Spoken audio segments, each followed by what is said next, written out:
পরিষ্কার আপনারা যারা এখানে আসেন মনে রাখবেন ভালো করে, বাংলাদেশের কোথাও জয় বাংলা নিয়ে কেউ নামতে পারবে না। আসতে পেয়ে না, আসতে পেয়ে আপনার খালাতো ভাই যদি নামে, শাস্তল ভাই, শালা, সুমন্দি জি, দইরা আগে গাঁটটা বাঁধবেন, এরপরে পুলিশকে খবর দিবেন। শয়তানের গোষ্ঠী 15 বছর পর্যন্ত বলছো খেলা হবে, আমরা তো খেলার মাঠেই ছিলাম। জেলে যাওয়ার আগে যেই ভাষায় কথা বলছি, জেল থেকে বেরিয়ে ভাষার কোনো পরিবর্তন হয় না। একই গলায় একই আওয়াজে একই সুরে কথা বলছি, আমিও বলছি, খালেদ সাইফুল্লাহ বলছে, মামুনুল হক বলছে, আমাদের গলার সুরের পরিবর্তন হয় নাই, আমাদের কথাবার্তার পরিবর্তন হয় নাই। 15 বছর আমরা খেলার মাঠে ছিলাম, কিন্তু তোমরা আমাদের সাথে খেলা করতে পারো নাই। তোমরা পুলিশ আমাদের পেছনে লালাইয়া দিয়েছ। আজকে পুলিশ তোমাদের সাথে নাই। আয়ো দেখি, আয়া কত দানে কত চাউল। হাই হাই হাই হাই হাই, মুহাম্মদুর রাসূলুল্লাহ সাল্লাল্লাহু আলাইহি ওয়াসাল্লামের উম্মত। কেল্লা কাঠায় দিতে পারি, ইসলাম দিতে পারি না। জি, জীবন দিয়ে দেব, ইমান দেব না। প্রস্তুত আছেন তো সবাই? প্রস্তুত আছেন তো সবাই? জি, আমার জীবন চলে যাইতে পারে, আমি ইমান থেকে বিচ্যুত হতে পারি না। আমার জীবন চলে যাইতে পারে, আল্লাহর নবীর ইজ্জতের উপর আঘাত আসবে, আমি সহ্য করতে পারি না। ঠিক কিনা বলেন? গত 15 বছর পর্যন্ত রাসূল সাল্লাল্লাহু আলাইহি ওয়াসাল্লামের ইজ্জতের উপর আক্রমণ করেছে পদে পদে। আমার রাসূল সাল্লাল্লাহু আলাইহি ওয়াসাল্লামের ইজ্জতের উপর যারা আক্রমণ করেছে, তাদের বিরুদ্ধে যারা দাঁড়ায়ছে, তাদেরকে জেলখানার ভিতরে বন্দী করা হয়েছে। 150 জনের আবাবিল পাখি দিয়ে আব্রাহা বাদশাকে ধ্বংস করেছি। স্কুল কলেজ মাদ্রাসার ছাত্র দিয়ে শেখ হাসিনারে ভীষণ 24।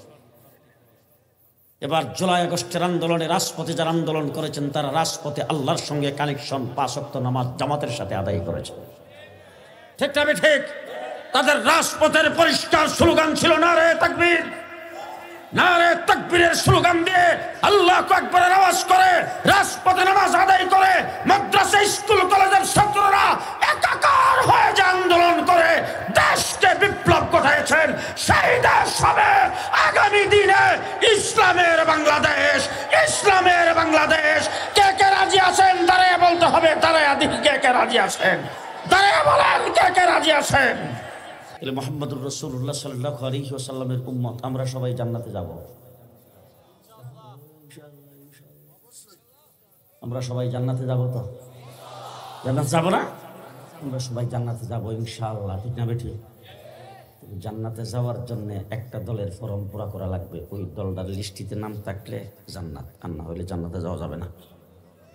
আমার বাংলাদেশে দেখেন না, এই অন্তর্বর্তীকালীন সরকার ঘোষণা দিচ্ছে ভোটার লিস্টে হাল নাগাদ হইতেছে না এখন। তো ভোটার লিস্টে যেটা নতুন প্রণয়ন হবে, ওই লিস্টিতে যাদের নাম থাকে তারা ভোট দিতে পারবে। ইন্ডিয়ার থেকে বাংলাদেশও ভোট, এই কাম আর হবে না। দিনের ভোট রাত্রে, কথা কয় না? আমার ভোট আমি দেব, যোগ্য ব্যক্তি দেখা দেব। আমার ভোট আমি দেব, যারে খুশি তারে না, যারে খুশি তারে না। কারে দেব? আমার ভোট আমি দেব, যোগ্য ব্যক্তি দেখে দেব। ঠিক কিনা বলেন? ওই ভোটার লিস্টে গত যে ভোট হয়েছে, মাশাআল্লাহ খুব ভালো। এক বুড়া বেটা 90 বছর বয়স ভোট দিতে গেছে, লাঠি বর করিয়া যায়, স্কুলের ভিতরে ঢুকছে। দীক্ষা কর আমার ভোটটা, কাগজটা দীক্ষা কর চাচা, কষ্ট করে কিনলে গিয়ে বয়সে ভোট দেওয়ার জন্য আইলেন। ভোট দেওয়ার আপনার নাতি হুতিরা কত লোক আছে না, ভোট দেওয়া হয়ে গেছে। যখন এই কথা কইছে, বুড়া আবার খুব চালাক। বুড়া হইলে কি সুদভুত সব ঠিক আছে। বুড়া উঠতে কয়, আচ্ছা আমি যখন আইছি, আমার ভোটটা যখন দেওয়া হয়ে গেছে, আচ্ছা ঠিক আছে, আমার বুড়ির ভোটটা আমি দিয়া যাই। বুড়ি তো অসুস্থ, বুড়ি তো আসতে পারে নাই, তো বুড়ির ভোটটা কাগজটা উঠে চাচা, চাষির ভোটটা দেওয়া হয়ে গেছে। যেই কইছে চাষির ভোট দেওয়া হয়ে গেছে, হে বেটা এখানে খারিও ভোট দিই হাত তুলে, ও আম্বিয়ার মা, আম্বিয়ার মা গো, এই 5টা বছর হইলো তোমার কবরস্থানে নিয়ে কবর দাফন করে তো এইলাম। 5 বছরের ভিতরে তোমার কবরের কিনারে কতবার গেলাম, শেষ রাত্রে তাহাজ্জুদ পড়া কত যে আল্লাহরে কইলাম, আর কত যে তোমারে ডাকলাম। একটা দিন তুমি আমার লগে দেখা করবার লাগিয়া আসতে পারো না, আজকে দিয়ে স্কুলে এসে বুটটা টিকি দিয়ে গেলাম। আপনাদের সামনে বর্তমান সময়ের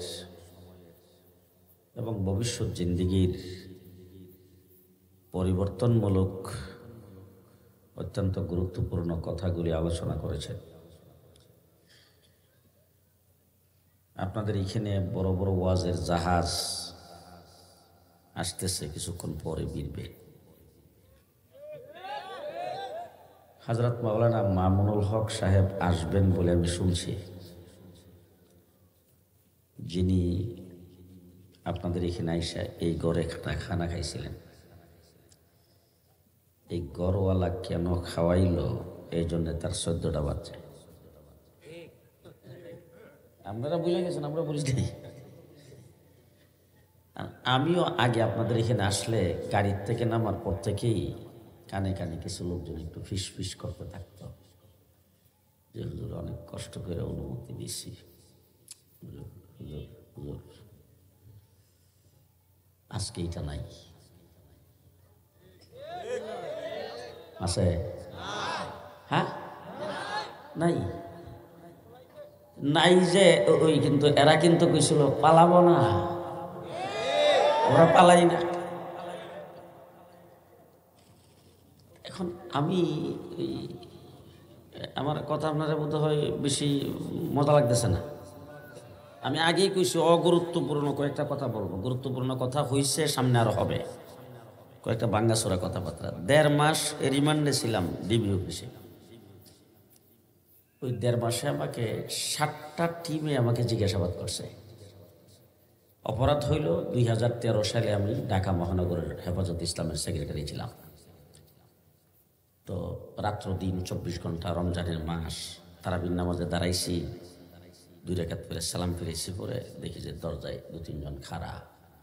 হুজুর আপনাকে জিজ্ঞাসাবাদ করার জন্য টিম আসছে, তাড়াতাড়ি আসো। তো চলে গেলাম। 1-2 ঘন্টা পরে আবার ডুবাইনা দিল, আবার নামাজে দাঁড়াইছি, সালাম ফিরে দেখি আরেক টিম খাড়া। এইভাবে তারাবির নামাজটা ঠিক মতন পড়তে দেয় নেই, কোরআন তেলাওয়াত করতে দেয়। 1.5 মাস কি যে করছে এটা আপনাদের সামনে এখন বর্ণনা করতে পারবো না। তো একটা কাজ যেটা করতো, যারাই জিজ্ঞাসা করতে আসছে, আমি সামনে যাওয়া মাত্র তুই পাকিস্তানি রাজাকার, তুই পাকিস্তানি রাজাকার, তোর হাফিজ জুজুর পাকিস্তানি রাজাকার, তোর আমিন ইসাব পাকিস্তানি রাজাকার, তোর শাইখুল হাদিস পাকিস্তানি রাজাকার, তোর বাইতুল মুকাররমের খতিব উবাইদুল হক পাকিস্তানি রাজাকার, তোর মহিউদ্দিন খান পাকিস্তানি রাজাকার। আমাদের বাংলাদেশের বড় বড় বুজুর্গানের দিনের নাম ধইরা ধইরা খালি হইতো পাকিস্তানি রাজাকার। আমি এখন আপনাদের কাছ থেকে জানতে চাব, আজ পর্যন্ত কোনোদিন শুনছেন আমাদের বাংলাদেশের একটা মৌলবী পাকিস্তানের পক্ষে কোথাও কথা বলছে? প্রত্যেকে যার যার পাশের লোকটারে চিনেন, যদি কথা না কয় মনে করবেন কাওয়া কাদের দলের লোক। আজ পর্যন্ত কোনোদিন কোনো আলেম কোনো জায়গায় শুনছেন, কোনো ওয়াজে মাহফিলে কোথাও পাকিস্তানের পক্ষে একটা শব্দ বলেছেন? আমরা পাকিস্তানের পক্ষে কোনোদিন মিছিল করছি? আমরা পাকিস্তানের পক্ষে কোনোদিন দালালি করছি? পাকিস্তানের আলেম ওলামা ইকরামকে নিয়ে কোনোদিন আমরা দালালি করছি? আমরা কোনো প্রকার দালালি করি নাই। কিন্তু তোমরা বলছো স্বামী স্ত্রীর সম্পর্ক, যে এই কথা যখন বলছে তখন কিন্তু মোটামুটি আপনারা কি বুঝছেন জানি না, আমি বুঝে নিছি যে আমাদের মেয়েটা লাগাইছে প্রেম। আচ্ছা এখন বলেন, যদি মেয়ে প্রেম করে তো বাপে কি করে? বাপ বা ভাই বেরাদর কি করে? তখন বাধা দেয় কিনা? জি, আমরা কিন্তু বাধা দিছি। 2021 সালে তোমার প্রেমিককে যখন বাংলাদেশে আনতে চাইছো, আমরা তার বিরুদ্ধে শুধু বাধা দেই না, রক্ত দিয়ে প্রতিহত করার চেষ্টা করেছে, ঠিক কিনা বলেন? এরপরে বাধা বিঘ্নর মধ্যখানটা দেখলাম প্রেম এমন ভাবে লাগাইছে, ভাগ্যে গেছে গা। হাই হাই, এখন যদি মেয়ে ভাগ্যা যায় তখন বাপ আর ভাই তারা কি করে? প্রথম চেষ্টা করে আনার জন্য, তাড়াতাড়ি আসো, তোমার এই প্রেমিক বাদ দাও, আমরা তোমাকে আবার পুনরায় গ্রহণ করব, তোমরা তাড়াতাড়ি আসো। আমরা শেখ হাসিনা বলতেছি, তুমি তাড়াতাড়ি আমাদের দেশে আসো, তোমাদেরকে বিচার করা হবে, কটঘাট করা খাড়ার করা হবে। মিস্টার মোদি সাহেবকে বলতেছি আমাদের মেয়েটারে ফেরত দাও, কি করেন আপনারা?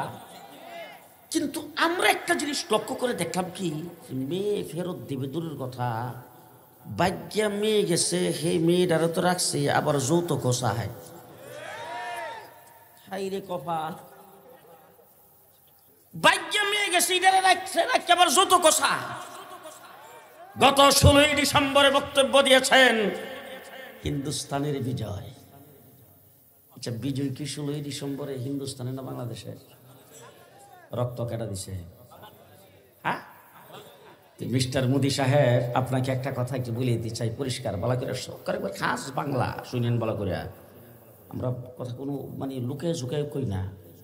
আপনি যে আমাদের বাংলাদেশটা নিয়ে কটূক্তি করতেছেন, আর বাংলাদেশের ওই যে দেশ বিরোধী রাষ্ট্রবিরোধী যারা বাংলাদেশকে লুটপাট করেছে তাদেরকে 15 বছর দিনের বুটো রাত্রে করায়া আপনি তাদেরকে ক্ষমতায় রাখছেন, তাদেরকে প্ররোচনা দিয়েছেন, 57 জন আর্মি অফিসারকে হত্যা করতে, দেশটাকে পঙ্গু করার জন্য চেষ্টা করেছেন। শেষ পর্যন্ত লাঠি ডাডার বাড়ি খায় আপনার প্রেমিকা এখান থেকে বিদায় হয়েছে।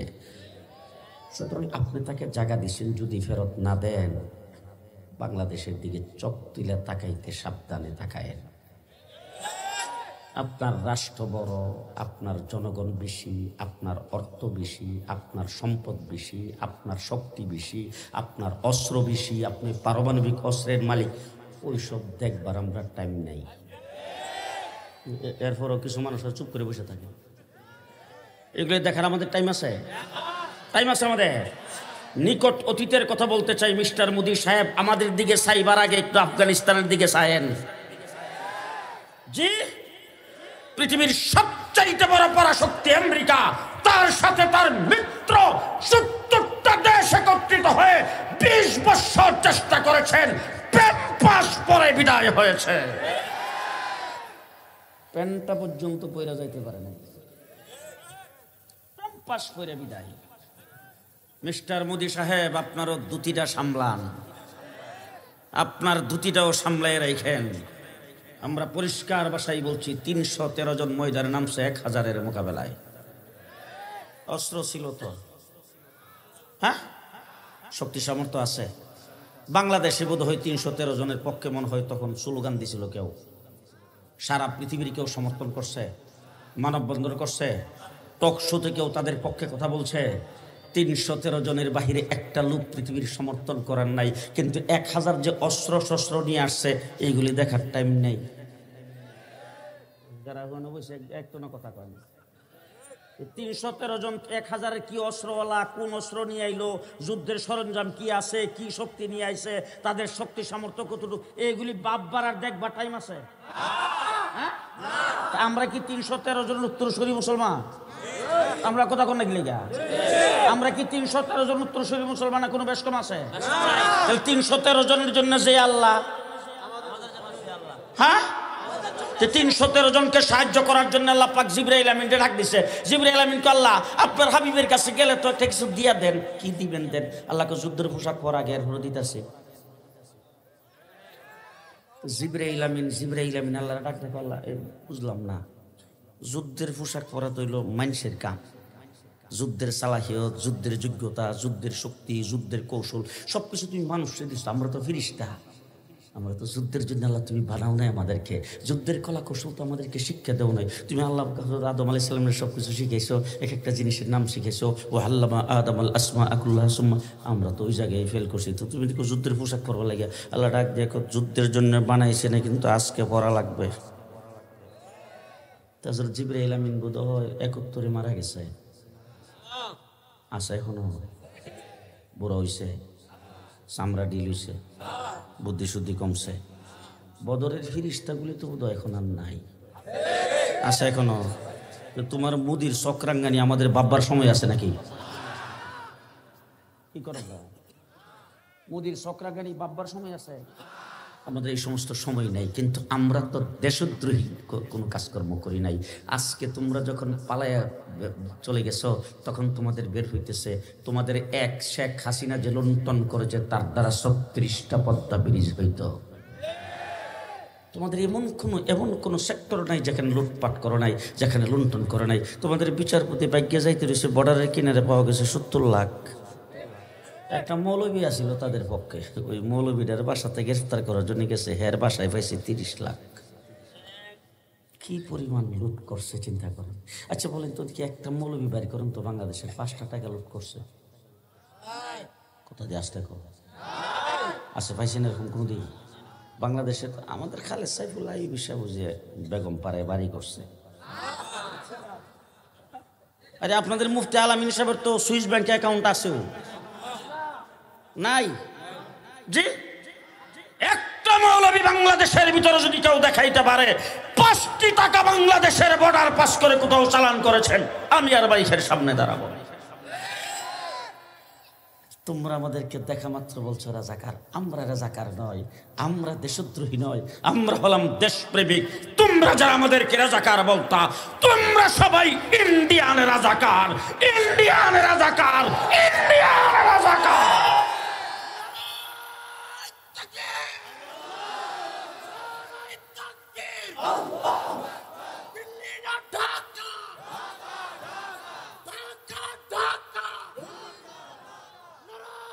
ইন্ডিয়ান রাজাকারদের দ্বারা বাংলাদেশ আজকে হুমকির সম্মুখীন। পরিষ্কার ভাষায় বলছি, আমার সচিবালয়ে তোমরাই আগুন দিয়েছ, তোমরা আমার চট্টগ্রামে একজন আইনজীবীকে জবাই করে হত্যা করেছ। প্রত্যেকটা ঘটনার একটা একটা করে হিসাব নেওয়া হবে। পরিষ্কার, আপনারা যারা এখানে আসেন মনে রাখবেন ভালো করে, বাংলাদেশের কোথাও জয় বাংলা নিয়ে কেউ নামতে পারবে না। আসতে পেয়ে না, আসতে পেয়ে আপনার খালাতো ভাই যদি নামে, শাস্তল ভাই, শালা, সুমন্দি জি, দইরা আগে গাঁটটা বাঁধবেন, এরপরে পুলিশে খবর দিবেন। শয়তানের গোষ্ঠী 15 বছর পর্যন্ত বলছো খেলা হবে, আমরা তো খেলার মাঠেই ছিলাম।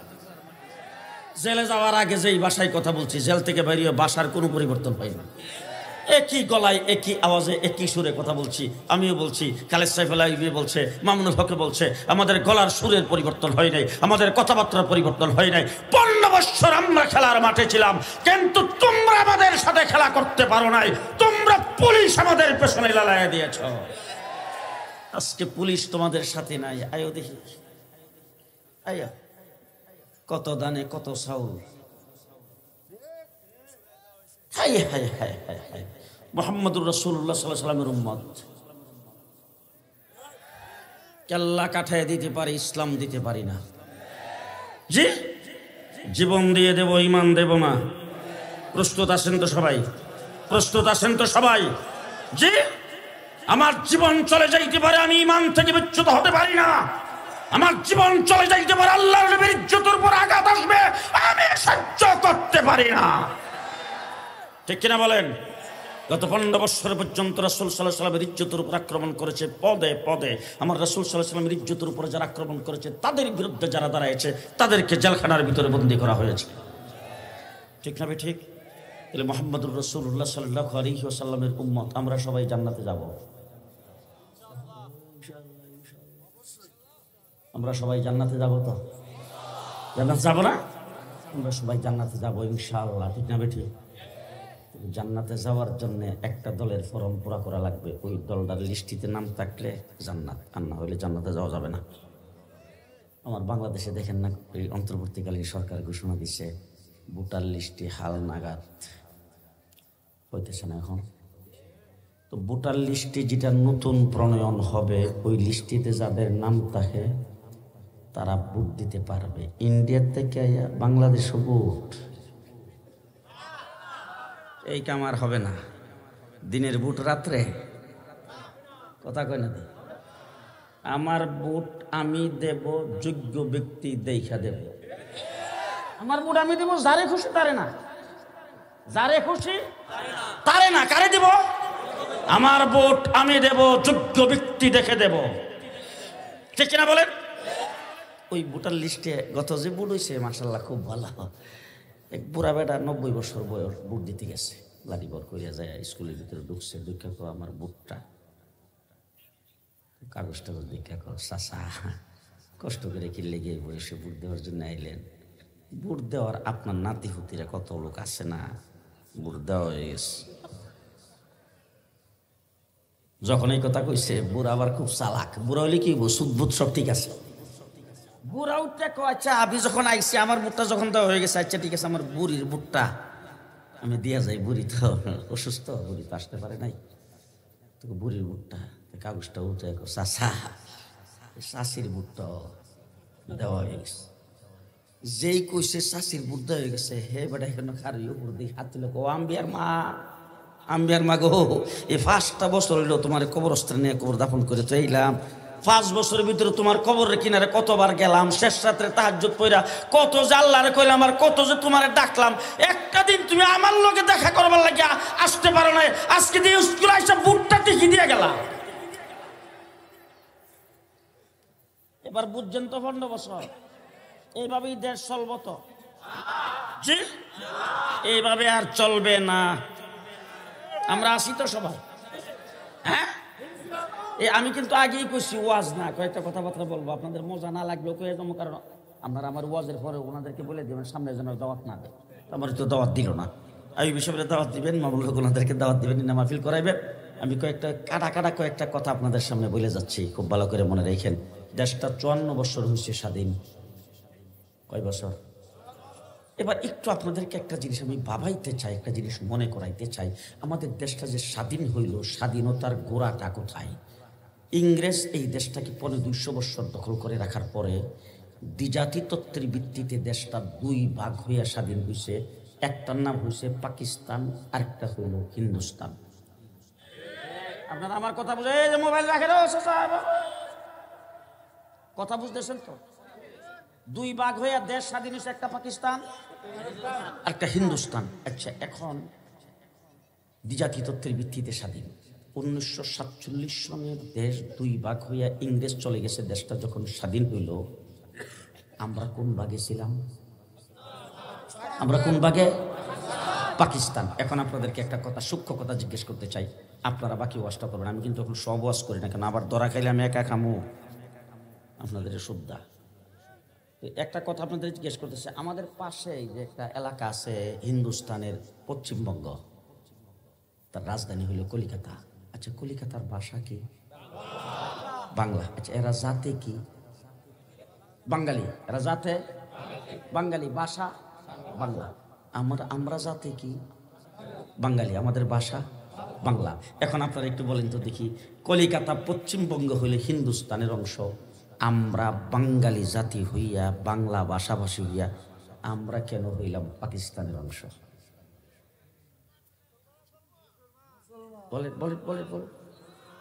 জি, আমরা মুসলিম অধ্যুষিত মুসলমান হিসাবে আমরা পাকিস্তান, ঠিক কিনা বলেন? এবার আসেন, পশ্চিম পাকিস্তানিরা আমাদের উপর কিছু অত্যাচার করেছে, শিক্ষার ক্ষেত্রে, চাকরির ক্ষেত্রে বৈষম্যের শিকার করেছেন আমাদেরকে। এই বৈষম্যর ভাব যখন হয়েছে, তখন আমরা মোল্লা মৌলবী এদেশের নাগরিক যারা আছে তারা সব পশ্চিম পাকিস্তানের বিরুদ্ধে আমরা কথাবার্তা বলতে শুরু করলাম, বক্তৃতা করতে শুরু করলাম, বিবৃতি দিতে শুরু করলাম। আমরা তখন মিছিল মিটিং করতে শুরু করছি। ওই মিছিল মিটিং এক পর্যায়ে যুক্ত ফ্রন্ট গঠন হয়েছে। জানেন, তারা না জানেন, আপনাদের একটু বয়স বেশি হিসাবে আমাকে মনে রেখে, যুক্ত ফ্রন্ট গঠন হয়েছে, মনে রাখবেন ভালো করে। যুক্ত ফ্রন্ট গঠন হয়েছিল বাংলাদেশের বিজ্ঞ একজন আলেমের নেতৃত্বে, তানভীর রহমতুল্লাহ আলাইহির খলিফা হযরত মাওলানা আতহার আলী রহমতুল্লাহ আলাইহির নেতৃত্বে। আতহার আলী রহমতুল্লাহ আলাইহি হলেন 1 নম্বর, নামগুলি মনে রাখেন। 2 নম্বর হুসেন শহীদ সরওয়ার্দী, 3 নম্বর শেরে বাংলা একে ফজলুল হক, 4 নম্বর মৌলানা বাসানী, 5 নম্বরে বয়স কম সর্বকনিষ্ঠ শেখ মুজিবুর রহমান। যুক্ত ফ্রন্ট গঠিত হয়েছিল। জেলখানায় বসে বসে ইতিহাস পড়া দেখলাম, সুরের দলেরা আতহার আলী সাহেবের নামটাও যুক্ত ফ্রন্টে রাখে নাই। যুক্ত ফ্রন্টের ইতিহাস বর্ণনা করেছেন, কিন্তু আতহার আলী সাহেবের নাম নাই। ইতিহাস আমাদেরকে কিভাবে বলা যায়? আসলো 70-এর নির্বাচনে শেখ মুজিবুর রহমান সাহেব আওয়ামী লীগের পক্ষ থেকে ইশতেহার দিলেন, নির্বাচনী ইশতেহারে পরিষ্কার ঘোষণা করলেন, আমার দল যদি নিরঙ্কুশ সংখ্যাগরিষ্ঠতা পায়, আমরা ইসলামের বিরুদ্ধে কিছুই করব না। এই কথা যখন শুনছে দেশটা স্বাধীন হয়েছে, আমরা পাকিস্তান হয়েছি কোন নামে? ইসলামের নামে। যখন শুনছে যে ইসলামের বিরুদ্ধে কিছু করা হবে না, তখন সবাই বিল্লাহ শিল মারো ভাই, শিল মারো। সবাই মিল্লা নৌকা মার খাই শিল মারছে। মারার পরে ভালো করে শোনেন, মারার পরে পশ্চিম পাকিস্তানিরা তখন আওয়ামী লীগ সংখ্যাগরিষ্ঠতা পাওয়ার পরেও, শেখ মুজিবুর রহমান সাহেবের দল সংখ্যাগরিষ্ঠ আসন পাওয়ার পরও তারা ক্ষমতা হস্তান্তর করতে রাজি হয় নাই, ক্ষমতাকে আঁকড়ে ধরে রাখলো। এরপরে বাংলাদেশের 7.5 কোটি মানুষ ঐক্যবদ্ধ হয়ে পশ্চিম পাকিস্তানিদের বিরুদ্ধে অস্ত্র ধরে যুদ্ধ করে 9 মাসে বাংলাদেশ স্বাধীন। কয় মাস? 9 মাসে স্বাধীন। এখন জিজ্ঞেস করতে চাই, কাশ্মীর হিন্দুস্তানের অংশ, কতদিন ধরে যুদ্ধ করে? 70 বছর। কয় বছর বলেন? কয় বছর? 70 বছর। আচ্ছা, পাকিস্তানে যখন হিন্দুস্তানিরা, মোদি যখন নির্যাতন শুরু করে, তখন আমরা বাংলাদেশে এই কাশ্মীরের পক্ষে স্লোগান দিই কিনা? আমরা মিছিল করি কিনা? তাহলে পাকিস্তানের তারা মিছিল করে, বাংলাদেশে তারা মিছিল করে, মালয়েশিয়ার তারা মিছিল করে, ইন্দোনেশিয়ার তারা মিছিল করে, বিশ্বের বড় বড় মুসলিম দেশের তারা কাশ্মীরের মুসলমানদের পক্ষে কথা বলে। কিন্তু 70 বছরের ভিতরে ওই শ্রেণী স্বাধীন, ওই শ্রেণী। আরেকটা জায়গার কথা বলতে চাই, আসাম। আমার বাংলাদেশের সঙ্গে লাগা সিলেটের বর্ডারের সাথে আসাম 40 বছর যাবৎ স্বাধীনতা যুদ্ধ করতেছে। সেই স্বাধীনতা যুদ্ধের জন্য আমার বাংলাদেশের উপর দিয়া 10 ট্রাক, এই নিয়ে বাংলাদেশের কত মন্ত্রী জেল খাটলো, কত বড় অফিসার জেল খাটছে কিনা। 40 বছর তারা আন্দোলন করতেছে স্বাধীনতার, ওইসে তো স্বাধীন। আসতে আমরা কয় মাসে? যে এবার আলেম ওলামায়ে কেরাম ভালো করে মনে রাখবেন, যারা এই ইতিহাস বিশ্বাস করবেন এরা গাদ্দার আর মুনাফিক। আমরা 9 মাসে স্বাধীনতা অর্জন করেছি। পরিষ্কার ভাষায় বলতে চাই, আমরাও যদি মুসলিম অধ্যুষিত হিসাবে পাকিস্তানের অংশ না হতাম, আমরা 70 বছরও স্বাধীনতা অর্জন করতে পারতাম না। তাহলে এবার বলেন তো, স্বাধীনতার মূলে ওই যে বললাম না, মাঝখানদার লোকজন বসা আছে যে কথা, স্বাধীনতার মূলে ইসলাম। এবার একটা কথা মাঝখানদা মনে হয়েছিল, বলবো? এবার আসেন দেখি, 1970 গেল নির্বাচন, যখন ক্ষমতা তারা কুক্ষিগত করে রেখেছেন। আমাদের বঙ্গবন্ধু শেখ মুজিবুর রহমান সাহেব স্বাধীনতার পক্ষে বক্তব্য দিয়েছেন, সাথী বাড়ছে। লাস্টে যায় বলেছেন, এবারের সংগ্রাম স্বাধীনতার সংগ্রাম। ওই ফুরা বাসনটা আজকে ঘরে যাইয়া ইউটিউব থেকে বের করবেন, গুগল থেকে বের করবেন, বই পুস্তক থেকে বের করবেন, বাইর করে একটা অক্ষর করে টাইনা ফাইরা সিরা একটু দেখবেন, এর মধ্যে কোনো একটা শব্দ সেখানে আছে কিনা। দেশ যদি যুদ্ধ করে স্বাধীন করতে পারি, দেশটা হবে ধর্ম নিরপেক্ষ।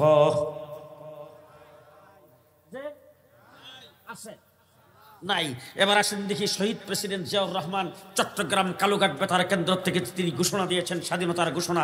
সেই ঘোষণাপত্রে তিনি এই কথা বলছেন কিনা, মুক্তিযুদ্ধ করার জন্য আমরা প্রস্তুতি গ্রহণ করেছি, বিদ্রোহ করেছি পাকিস্তান আর্মিদের সাথে, আমরা আজকে থেকে যুদ্ধের ময়দানে নামলাম, স্বাধীনতার ঘোষণা দিচ্ছি আমি। এই স্বাধীনতার ঘোষণার সাথে এই শব্দটা তিনি বলছেন কিনা, যদি যুদ্ধ করে দেশ স্বাধীন করতে পারি, দেশটা হবে ধর্ম নিরপেক্ষ। মুক্তিযুদ্ধের সর্বাধিনায়ক এম.এ.জি. উসমানী সাহেব বোধহয় কথা বলছিলেন। আপনাদের বান্দরা নবাবগঞ্জে যারা মুক্তিযুদ্ধ করছে তারা বোধহয় বলছে, অস্ত্র কান্দি নিয়া যুদ্ধ করতেছি, স্বাধীন হইলে দেশটা হবে ধর্ম নিরপেক্ষ। বলছেন এই কথা? Major M A. জলিল সাহেব হযরত হাফিজ হুজুরের মুরিদ হয়েছিলেন, হাফিজ হুজুরের সাথে একসাথে আন্দোলনের ময়দানে ছিলেন। এম.এ. জলিল সাহেবকে আমি একদিন গাড়িতে বসে জিজ্ঞেস করছিলাম, জলিল ভাই, মুক্তিযুদ্ধের কিছু স্মৃতিচারণ করেন। তখন তিনি আমাকে বলছিলেন, জুনেদ ভাই শোনেন, আমরা মুক্তিযুদ্ধের সময় উলামায়ে কেরামের কাছ থেকে ফতোয়া নিয়েছিলাম, একদল যুদ্ধ করবে, আরেক দল যুদ্ধের ময়দানে নামাজ পড়বে। যখন নামাজের টাইম হতো, আমরা যুদ্ধের ময়দান থেকে ভাগ হয়ে যাইতাম। আমাদের রক্ত মাখা অবস্থায়, কেউ কাদা মাখা, কেউ মাটি মাখা, আমরা সেই জায়গার ভিতরে পানির ব্যবস্থা না থাকলে তায়াম্মুম করে আমরা ওই অস্ত্র শস্ত্র সহ আমরা একজনকে ইমাম বানায় জামাতের সাথে নামাজ আদায় করেছি, তারপরে যুদ্ধ করেছি। এই করে যারা মুক্তিযুদ্ধ করেছেন, মুক্তিযুদ্ধের সময় ধর্মনিরপেক্ষতাবাদের কথা বলে নাই। যখন দেশ স্বাধীন হয়েছে, কেউ বলে শেখ মুজিবুর রহমান সাহেব পাকিস্তানিদের কাছে আত্মসমর্পণ করেছেন, আবার কেউ বলে তিনি অ্যারেস্ট হয়েছেন। আমি দুটার কোনোটাই বলতে চাই না। উনি তাদের হাতেই ছিলেন। দেশ স্বাধীন হওয়ার পরে যখন সেখান থেকে সারা পাইছেন, আইসিনি বাংলাদেশও, ডাইরেক্ট লন্ডন। সেখানে যাইয়া তিনি একটা পেটিশন নিছেন। এরপর আসছেন দিল্লি, আইসা শ্রীমতী ইন্দিরা গান্ধীর সঙ্গে সাক্ষাৎ করে এখান থেকে নিছেন আরেকটা পেটিশন। এরপরে বাংলাদেশে আইসা তিনি 72 সালে সংবিধান করলেন ধর্মনিরপেক্ষ। এবার জিজ্ঞেস করতে চাই, দেশ স্বাধীন ধর্মনিরপেক্ষতার নাম হয়েছে, আর 9 মাসে যুদ্ধ করে স্বাধীন করতে পেরেছে একমাত্র ইসলাম আর মুসলমান হওয়ার কারণে। ঠিক না ঠিক? আরো জোরে বলেন ঠিক না ঠিক? ধর্মনিরপেক্ষতাবাদ প্রতিষ্ঠার জন্য দেশ স্বাধীন হয় নাই। ধর্মনিরপেক্ষতাবাদ কোনো মুসলমান মানতে পারে না। কারণ মুসলমান যখন জন্মগ্রহণ করেছে তখন ডানকানে আজান আর বামকানে একামত। এটা কোন ধর্মের? ধর্মনিরপেক্ষ কেমনে হইল? মরার পরে কাপড় পরাইব 3টা, ধর্মনিরপেক্ষ তো। কবরের জানাজা করবো 4 তাকবীরে, ধর্মনিরপেক্ষ তো। তারপরে যে মুসলমানদের সুন্নতকে দোয়াইব, ধর্মনিরপেক্ষ তো। কবরে শোয়াইবার সময় বলবেন বিসমিল্লাহি ওয়া আলা মিল্লাতি রাসূলিল্লাহ। যদি কোনো ব্যক্তি মন ও প্রাণে ধর্মনিরপেক্ষতাবাদকে বিশ্বাস করে, সেই ব্যক্তির জানাজাও পড়া উচিত হবে না, কবরে রাখা উচিত হবে। ঠিক কিনা বলেন? আমার ভাইরা, মেজরিটি মুসলমানের দেশ। আমার আল্লাহ পাক কোরআন শরীফের ভিতরে পরিষ্কার নির্দেশ করেছেন। মাওলানা খালেদ সাইফুল্লাহ সাইদি আইয়ুবী সাহেবের ওয়াজটা আল্লাহ পাক বলছেন, আল্লাযীনা ইম্মাক্কান্নাহুম ফিল আরদ। যদি মুসলমান তোমাদেরকে কোথাও কোনো দেশের রাজত্ব যদি তোমাদের হাতে দেওয়া হয়, সর্বপ্রথম কাজ করবে আকিমুস সালাহ, নামাজ কায়েম করবে। 2 নম্বর আতাউজ যাকাত, যাকাত আদায় করবে। 3 নম্বর আমারু বিল মারুফ, সৎ কাজের আদেশ করবে। ওয়া নাহাউ আনিল মুনকার, অসৎ কাজের নিষেধ করবে। এই 4টা কাজ করবে যদি কোনো ব্যক্তি মুসলমান ক্ষমতাসীন হয়।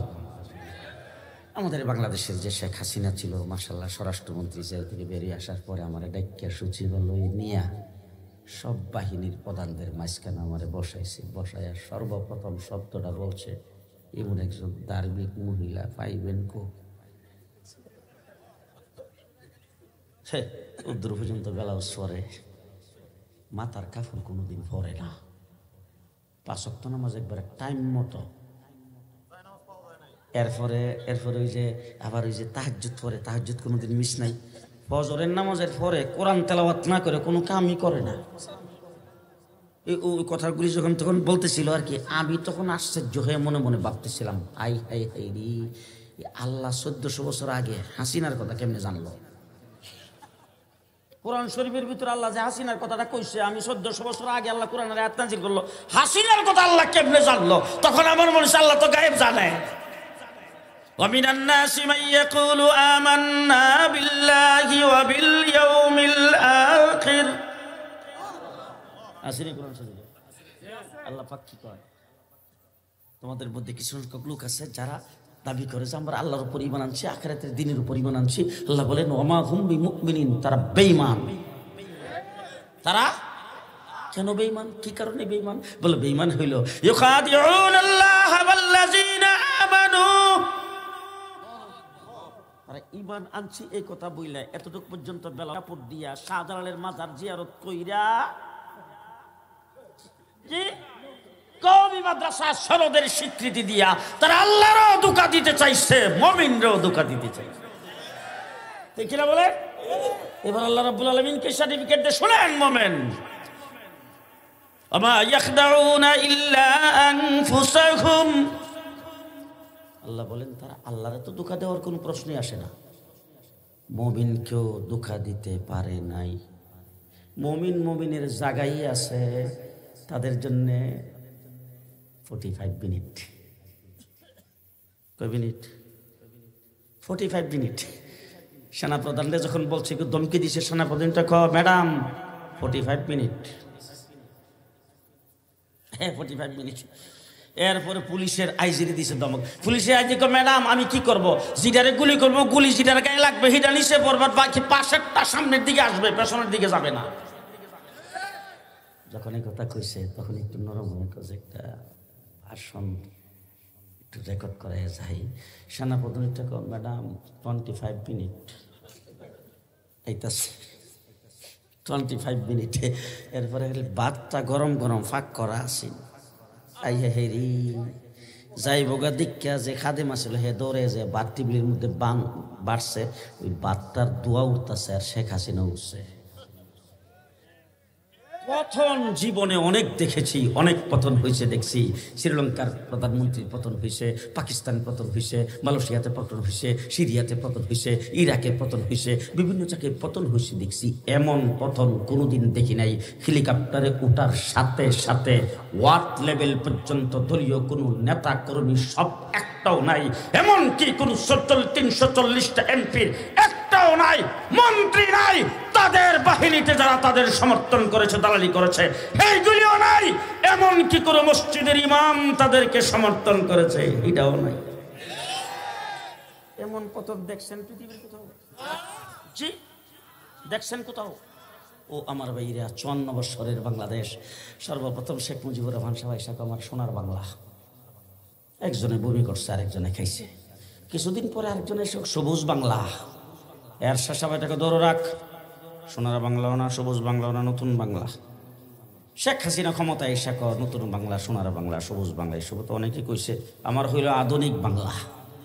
কিছুদিন পর মডার্ন বাংলাদেশ, এরপর ডিজিটাল বাংলাদেশ। পদ্মা সেতু উদ্বোধনের সবাই বলেন স্মার্ট বাংলাদেশ। ভিশন 41 হারি জেলখানার ভিতরে ছিলাম। রাত্রেবেলা খবর পাইছি, সকালবেলা যখন খালি লকআপটা খুলছে, মৌলানা মামুনুল হকের ডাক দেখ, বলে মামুন সাহেব 41। চিন্তাই কাহিল, 41 পর্যন্ত ক্ষমতায় থাকলে উপায় আছে? আল্লাহ ডাক দেখে তোর কি ভাবস আর কি চিন্তা করস? ভিশন 24 জেল থেকে কোন রকম বাইরে আইলাম। বিএনপি 28 তারিখে মাঠে নামলো। আল্লাহ, আমরা হেফাজতে ইসলাম ফজর রাগ পর্যন্ত ছিলাম, বিএনপি আসর আগেই নেই। আমরা কিন্তু ফজর রাগ পর্যন্ত ছিলাম, বিএনপি আসর আগেই। আসর আগেই যখন বিএনপি বিদায় করে দিল, তখন কি আর কলজা পানি আছে? আল্লাহ ডাক দেখো, চিন্তা করিস না, আব্রাহা বাদশারে যেভাবে ধ্বংস করছি, হ্যাঁ 150 জনের আবাবিল পাখি দিয়ে আব্রাহা বাদশাকে ধ্বংস করেছি। স্কুল কলেজ মাদ্রাসার ছাত্র দিয়ে শেখ হাসিনারে। ভিশন 24। এবার জুলাই আগস্টের আন্দোলনে রাজপথে যারা আন্দোলন করেছেন, তারা রাজপথে আল্লাহর সঙ্গে কানেকশন 5 ওয়াক্ত নামাজ জামাতের সাথে আদায় করেছেন। ঠিক তবে ঠিক তাদের রাজপথের পরিষ্কার স্লোগান ছিল নারে তাকবীর। নারে তাকবীরের স্লোগান দিয়ে আল্লাহু আকবারের আওয়াজ করে রাজপথে নামাজ আদায় করে মাদ্রাসা স্কুল কলেজের ছাত্ররা একাকার হয়ে যে আন্দোলন করে দেশকে বিপ্লব ঘটাইছেন। সেই দেশ হবে আগামী দিনে ইসলামের বাংলাদেশ। ইসলামের বাংলাদেশ। কে কে রাজি আছেন? দাঁড়িয়ে বলতে হবে, দাঁড়িয়ে দেখি কে কে রাজি আছেন, দাঁড়িয়ে বলেন কে কে রাজি আছেন।